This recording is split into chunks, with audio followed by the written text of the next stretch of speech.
Olá, começa agora mais um Fiscalização Pública. Esse é o programa que te ajuda a fiscalizar o trabalho dos fiscalizadores e que vem bater um papo com a gente hoje, ainda à distância. Fazer o quê, né? É a vereadora Thalita Cadeirante. Tudo bem, vereadora? Tudo jóia, dentro dos conformes, né? Com as perdas, com a tristeza da pandemia ainda, combatendo aí aquilo que a gente consegue combater, mas tá tudo bem, graças a Deus comigo, tá tudo jóia de saúde, com minha família, com os meus, né? Tô tudo em paz. Eu já vi nas redes sociais que a gente não tá numa época de perguntar se tá tudo bem, porque tudo bem não tá. A gente tem que perguntar como você está, como você vai, mas então se tá todo mundo bem, se tá todo mundo com saúde, a gente já fica mais tranquilo, né? Exatamente. E como está sendo esse processo aí de trabalhar? Eu já perguntei isso no mês passado, no mês retrasado. Pergunto de novo, como está sendo aí ser vereadora durante a pandemia, agora que já chegou a segunda onda, a gente já está com o pezinho na terceira, eu acho. Pois é, a gente tem estou me apropriando cada vez mais, né, desse espaço de estar vereadora. Muitos estudos, muitos cursos, ainda bem que durante a campanha, né, eu tive a oportunidade de fazer muitos contatos, né, com pessoas que se abriram, assim, criaram espaços para que eu pudesse estar mais próxima delas, então isso possibilitou cursos, contatos, conversas aí com deputados que têm tido orientação, palestras mesmo, então eu tenho cada vez mais estudado, me debruçado, né, sem esquecer das minhas bandeiras, aquilo que eu me comprometi a fazer com a população, que é lutar pela inclusão, pela educação e pela transparência, né? A transparência é muito mais do que um compromisso, é um valor para mim. Então, eu tenho aí me apropriado cada vez mais dessas bandeiras, me debruçado sobre elas, estudado, entendido cada vez mais os processos da Câmara dos Vereadores, né, da Casa do Povo, e aprimorando cada vez mais o diálogo com a Prefeitura, através dos nossos requerimentos, né, através de reuniões também com as secretarias, com o próprio prefeito, e é assim que a gente tem lidado. Recentemente a gente voltou para o gabinete, né, faz uma semana que a gente voltou para o presencial, seguindo aí os protocolos, usando máscara, com distanciamento, então a gente está tentando lidar com esse normal aí, com esse novo normal. E ao seu ver, como Taubaté está reagindo a esse problema? Já está pior a saúde mesmo ou a economia já está começando a ficar pior que a saúde? Bom, eu acho que não é uma competição entre um e outro, sabe? Eu acredito que a gente não pode ver essas duas coisas de forma separadas. E comparadas também, porque cada uma é uma política pública, é um planejamento que precisa ser feito de formas diferentes. Em relação à saúde, na semana passada eu estive em alguns planos, né, fiscalizando aí como tem sido a vacinação, conversei com diversas enfermeiras e eu tive a oportunidade de encontrar com alguns munícipes, coincidentemente em planos diferentes, com o mesmo caso, que eram pessoas da família que tinham perdido, por exemplo, a data da vacinação, porque elas estavam com Covid no período, ou porque a mulher estava grávida e essas pessoas não puderam vacinar quando estava na faixa etária delas. E elas estavam lá, né, solicitando informação do que elas iriam fazer. E as enfermeiras estavam anotando os dados delas, anotando o telefone, endereço, documento. E aí, o que as enfermeiras me passaram seria que a Secretaria de Saúde ia passar para elas como que elas iriam fazer para fazer uma repescagem com esses munícipes que perderam a data da vacinação por esses motivos que eu já citei. E aí, nessa mesma semana, né, da minha fiscalização presencial aí nos planos, eu liguei para o diretor do ALP, da Secretaria de Saúde, e ele me falou informalmente, né, de boca, assim, por telefone, de que esses dados, né, que estavam sendo recolhidos é porque ao fim da vacinação do dia, né, no fim do dia, os postinhos iriam ligar para esses munícipes solicitando que esses munícipes fossem até aí os PAMOs para que eles pudessem vacinar com as vacinas de sobra.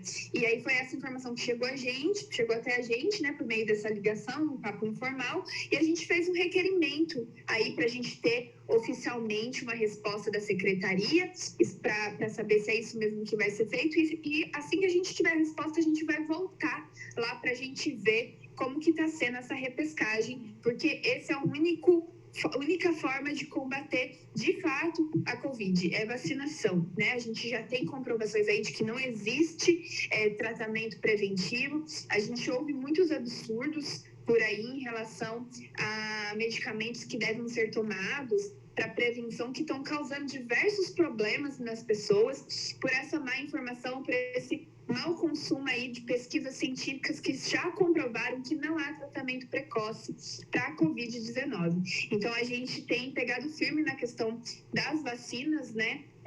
Acompanhando bastante como está sendo o processo de vacinação aqui em Taubaté. E indo nos PAMOs, a gente percebeu realmente isso, que os protocolos estão sendo seguidos, e o que ficou aí de pulguinha atrás da orelha foi a questão dessa repescagem, né? E em relação ainda à saúde, a gente está com 100% de ocupação dos leitos de enfermaria desde março, e a gente não abaixa dos 90% de ocupação na UTI. Então, a gente está ainda num estado muito grave, a gente não está conseguindo ter um sossego, ficar menos com as nossas defesas, né, com nossos armamentos em relação à Covid-19. Então, o distanciamento, o isolamento, ele ainda é um protocolo que deve ser seguido de todas as formas que forem possíveis. E que as pessoas que estão precisando ir trabalhar, que sigam também os protocolos de segurança. Sim. A gente fica aí seguindo com essa esperança, mas também acaba sendo um consolo, né, vereadora? A gente vê aí, principalmente aqui na Avenida do Povo, que fica na frente da Câmara, que sempre que tem vacinação ali, enche de gente, então está tendo procura. E eu vejo até nas redes sociais as pessoas falando justamente disso. Eu não consegui tomar, o que eu faço? E quase nunca vejo resposta. Então foi bom você ter trazido isso, essa informação para quem nos assiste, que aparentemente existe uma repescagem, então nem tudo está perdido. Isso, eles estão fazendo esse planejamento, né? Foi o que foi passado para a gente. Agora, semana que vem, a gente vai fiscalizar assim que a gente receber a resposta do requerimento. Isso, muito bem. Então, a gente fica atento aqui a essa resposta muito importante, que todo mundo se vacina, gente. Por favor, a gente depende disso. Ainda mais a gente, eu, Thalita, que ainda vai demorar um pouquinho para chegar a nossa vez. Então, quem pode, por favor, tome. Vereadora, tem uma indicação da sua autoria, que é a 107/2021, que pede aí a redução temporária de alíquota dos impostos municipais, né, IPTU, ISS-QN, também a taxa do alvará, para os setores econômicos, né, que foram prejudicados aí pela Covid. Dá para fazer? Porque é justamente uma indicação, né, vereador não pode simplesmente chegar e falar, vamos abater imposto. É uma sugestão ao prefeito. Acha que vai dar certo essa sugestão? Bom, a gente fez essa indicação, né, baseado no próprio compromisso do prefeito de campanha, né, um compromisso de campanha do prefeito eleito, do José Saldi, que ele tinha a intenção já de isentar, de reduzir o ISS, que é um imposto municipal, né, sobre algumas empresas. Então, nesse período de pandemia, a gente viu alguns esforços, né, em âmbito estadual, em âmbito federal, de fazer emendas na Constituição justamente para que houvesse esse abatimento, inclusive a emenda constitucional aí que possibilitou o auxílio emergencial vem dessas alterações, né, de poder fazer a isenção, desconto, para que a gente possa se remanejar, planejar e conseguir dar um respiro para a questão econômica. Então, a gente, enquanto mandato, acredita, sim, que é possível, nesse período pandêmico, né, de que haja essa isenção, de que haja desconto, principalmente aí no licenciamento de funcionamento, que é o alvará, né? Então, a gente fez essa indicação baseado aí no que a gente está estudando, do que a gente viu em outros municípios, do que a gente viu acontecendo em âmbito estadual e federal, e também de um compromisso do prefeito, porque a gente acredita que os compromissos são feitos durante a campanha, baseados em estudos, né? Então, acredito que o prefeito tenha estudado o orçamento da nossa cidade, tenha se planejado, tenha tudo rascunhado, desenhado de como seria essa isenção, de como seria esse abatimento. Então, foi baseado no próprio compromisso dele que a gente fez essa indicação, e a gente teve uma reunião com o prefeito recentemente, essa semana, na segunda-feira, antes de ontem, isso. Na segunda-feira a gente teve uma reunião com o prefeito para falar de algumas ideias, para falar de algumas dúvidas, sanar algumas dúvidas, e dentre elas estava realmente a discussão aí, a gente teve na reunião a discussão dessa indicação que a gente fez, e que ele disse que realmente, ele afirmou que é um planejamento para o segundo semestre. Então, eu acredito que aí, depois de julho, a gente vai ter esse compromisso sendo efetivado aqui no nosso município. Sim, até mesmo porque, às vezes, não é possível dar um dinheiro, como o governo federal, o auxílio emergencial, né? Mas talvez diminuir algumas contas já é uma ajuda, né? Perfeito. Uma ajuda aqui e outra ali. Exatamente. Pois é. Outro tema que a gente tem aqui para tratar é um projeto de lei ordinária que fala sobre vedar a denominação de próprios logradouros públicos municipais, que basicamente é nome de rua, de avenida, de praça, de prédio, né? Falar de um jeito mais prático, que essas pessoas que podem dar nome a esses locais públicos não possam ter sido pessoas condenadas por crime da lei da Maria Penha e também na lei da ficha limpa. Acho justo, né, vereadora? Não vamos homenagear pessoas que talvez não mereçam tanta homenagem assim, se podem ter outras opções melhores. Exatamente, a gente tem um histórico, né? Até pela forma que o Brasil foi se constituindo, né? Um país colonizado para exploração. Então, a gente não tem só aqui no município, mas a gente tem em toda a extensão do nosso território homenagens, né, muito equivocadas da nossa história, né? A pessoas que na verdade fizeram sangrar o nosso país, que vieram aqui para realmente desconfigurar o significado de população brasileira. Então, é aos pouquinhos que a gente vai recontando a nossa história, né? Contando para as pessoas a história verdadeira do nosso país, realmente dos protagonistas da nossa história. E eu acho que foi esse um dos incentivos para a gente fazer esse projeto de lei. E a gente estava também no mês de março, quando a gente começou a pensar nesse projeto, né? O mês das mulheres, e a gente quis trazer essa questão da Maria da Penha justamente por causa de uma simbologia. A gente tem ao longo aí como eu já citei, né, não só ao longo não só no nosso município, mas ao longo de todo o território, de toda a extensão do nosso território, homenagem a homens que fizeram aí assassinatos, violências domésticas. Aqui em Taubaté tem, né, a conhecida Santinha de Taubaté, que foi assassinada pelo homem que gostaria de ser seu namorado, não era nem namorado, e esse homem recebeu o nome de rua aqui na cidade. Existe uma rua do nome dele, e ele chegou a ser condenado e tudo mais, mas ele era um poeta na cidade e virou nome de rua. Mas ele praticou feminicídio. E olha só como a história é sempre contada dentro de uma perspectiva, né? A gente homenageia por aquilo que ele fez, né? Como você citou, um poeta, e aí a gente não tem a outra perspectiva, a gente não se debruça sobre isso. E é uma coisa que me deixa feliz, porque eu sempre faço consulta popular nas minhas redes sociais, com uma enquete mesmo, para que as pessoas falem para mim, né, se elas querem que eu vote a favor ou contrário a algum projeto. E eu sempre falo para elas que elas devem pesquisar esse projeto antes de votar, né? Não, a minha fala ali nas redes sociais é muito curtinha, então é importante que elas se debrucem antes de elas votarem sim ou não para um voto de um projeto, né? E eu tenho recebido bastante resposta, bastante mensagem das pessoas que falam, né, que foram pesquisar sobre o que estava escrito lá, sobre o projeto, nome de rua mesmo. Recentemente a gente votou aí o nome de uma rua do Sargento J, né? E algumas pessoas vieram me falar sobre quem que foi esse sargento. Eu achei muito bacana a disposição das pessoas que têm me acompanhado aí em realmente fazer isso que eu tenho sugerido, de se apropriar, de se aproximar desses projetos de leis. Então, foi com essa intenção que a gente fez, né?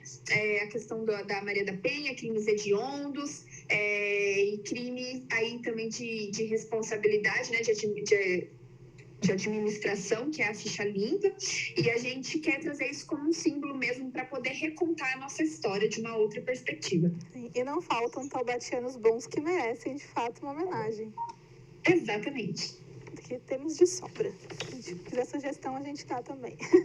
Vereadora, tem um outro requerimento que a sua assessoria comentou aí, que ia ser bacana a gente falar, que pede a distribuição de fraldas geriátricas na rede de saúde municipal. O que acontece aqui, vereadora? Aparentemente as fraldas não são simplesmente distribuídas, tem uma pilha aqui, pode pegar. Precisa de uma demanda judicial, tem toda uma dor de cabeça, é isso mesmo? É isso mesmo. Hoje o município não tem um programa de distribuição de fraldas geriátricas para idosos e para pessoas com deficiência. E o município faz essa compra e essa distribuição por meio de ordem judicial. Então, o município tem que entrar, né, com um pedido para ganhar essa fralda, e quando a justiça determina que ele deve receber essa fralda, o município compra. É o mesmo processo com remédio de alto custo. É o mesmo processo com remédio de alto custo. Não precisaria. Perdão, não ouvi. Que não precisaria ter todo esse processo, porque um remédio de alto custo faz sentido. E aí a gente recebeu diversas demandas, né, de munícipes que essas fraldas não estavam sendo compradas, mas a gente percebeu que é um problema da antiga gestão, né, que as compras não estavam sendo feitas, e conversando com o prefeito, inclusive, nessa reunião, ele disse que, na verdade, a compra estava sendo feita, mas um número não estava batendo. Então, eles tinham um determinado... Falta de planejamento, né? A gente tinha um número determinado de fraldas para serem compradas e não era nunca esse número. Então, sempre faltava. Então, é esse o problema, segundo o prefeito aí, nessa reunião que a gente teve na segunda-feira. Mas eu liguei lá essa semana e está previsto para chegar quinta-feira, amanhã, as fraldas. O prefeito disse que é um compromisso do mandato deles também continuar fazendo a compra aí dessas fraldas. E, junto com isso, eu já aproveitei para falar para ele, e já aproveito aqui para falar para todas as pessoas, que o nosso gabinete vai fazer um esforço para também fazer uma indicação para que isso se torne um programa no nosso município. Né? Eu conversei rapidamente sobre isso com o prefeito, porque eu ainda estou levantando todos esses estudos, mas a gente recebeu uma empresa lá no gabinete no começo do ano que faz o repasse dessas fraldas para o município de Ubatuba. O município de Ubatuba tem esse programa, né, no Sistema Único de Saúde. A Secretaria de Saúde incluiu o programa de distribuição de fraldas e de sondas, né, o cateterismo, que é sonda para fazer passagem na uretra, para descarregar a bexiga, a urina, e eles fazem essa compra porque eles perceberam, né, eles entenderam que é um direito da população, que não deveria ser recebido apenas por ordem judicial, por uma questão econômica, mas sim como um direito. E isso daí a gente acha uma maravilha, porque é uma visão, a gente vê como uma visão do município a longo prazo. Quando a gente distribui algo de qualidade para a população que precisa dessas sondas, porque a sonda do SUS é uma diferente do que essa empresa distribui lá em Ubatuba. A dessa empresa, ela é mais... Eu não vou saber dizer todas as terminologias, mas ela evita infecção de urina, ela evita lesões na uretra na hora de passar essa sonda, a fralda é de uma melhor qualidade, que evita aí fissuras na pele, que evita também a infecção de urina, porque não fica tão abafado, tem absorção melhor da urina. Então, todo esse olhar é algo que a longo prazo vai melhorar muito a qualidade de vida, a saúde dessas pessoas que dependem desse material. Fora que acaba sendo mais econômico para a prefeitura, né? Porque a longo prazo também é menos gasto com a saúde. Exatamente. É isso que a gente estava conversando com o prefeito. Por mais que esses materiais possam vir a ter um custo um pouco maior do que esse material de baixa qualidade, a longo prazo esse essas pessoas não vão precisar ficar frequentando os PAMOS, marcando tantas consultas, precisando de tanto antibiótico, internação. Isso, nossa, melhora a qualidade de vida do município no geral, né? Então, eu acho que é uma visão a longo prazo mesmo. Então, a gente pretende aí também elaborar, a gente fez esse requerimento cobrando uma urgência, né? Porque as entregas dessas fraldas são urgentes, mas eu já deixo aqui a nossa intenção de transformar tudo isso numa indicação para que isso se torne um programa no nosso município. Sim. Vereadora, nosso tempo está quase estourado aqui, mas a gente tem ainda um tema para falar que é muito importante, que é um requerimento que pede informações sobre o Centro POP, que é aquele centro, né, que cuida da população em situação de rua, que infelizmente tem aumentado a cada dia, justamente por causa da Covid. Infelizmente, a gente vê o aumento mesmo dessas pessoas em situação precária na rua. Eu dei uma olhada no requerimento, são 13 perguntas. Foi bastante completa aí. O que você, mais ou menos por cima, um apanhado, o que você precisa saber e o que você quer fazer com essas informações?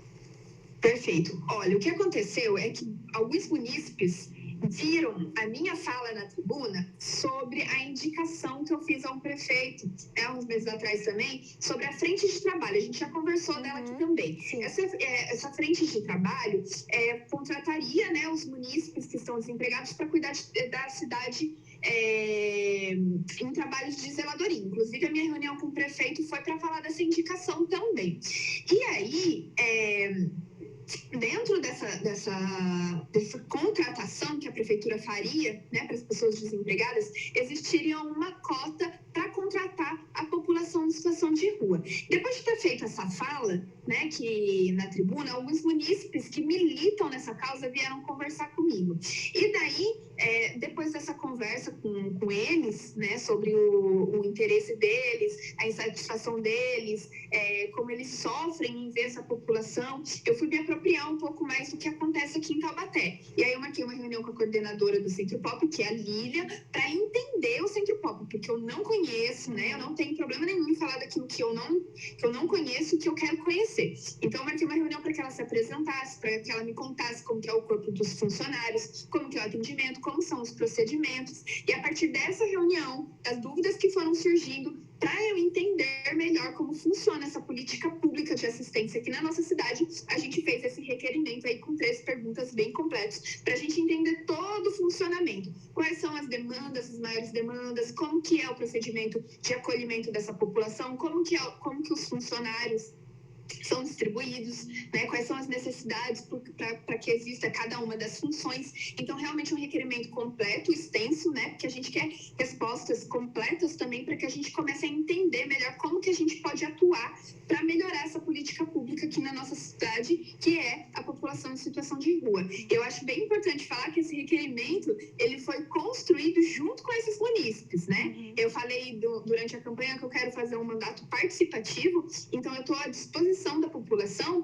Esse não é meu primeiro requerimento que eu construí junto com a população, e eu estou à disposição para que a gente faça isso, para que a gente marque uma reunião e a gente escreva junto aquilo que a gente quer questionar o poder executivo, né? As secretarias, as instituições,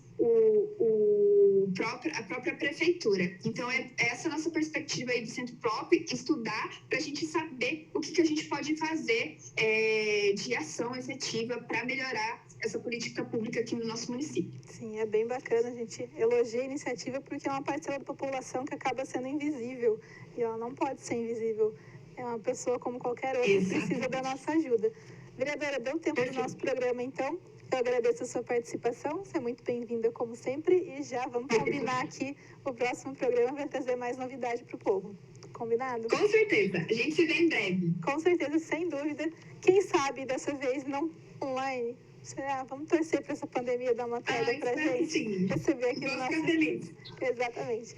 E você que não assistiu, gostou do programa, quer ver de novo, quer mandar para alguém, só ir nas nossas redes sociais e no nosso site, compartilhar o link. Também ver a nossa programação, que esse programa vai acabar sendo reprisado. E também tem coisa nova que você ainda não viu, que está bem bacana, eu garanto. Obrigada pela audiência de vocês, se cuidem e até a próxima. Tchau, tchau.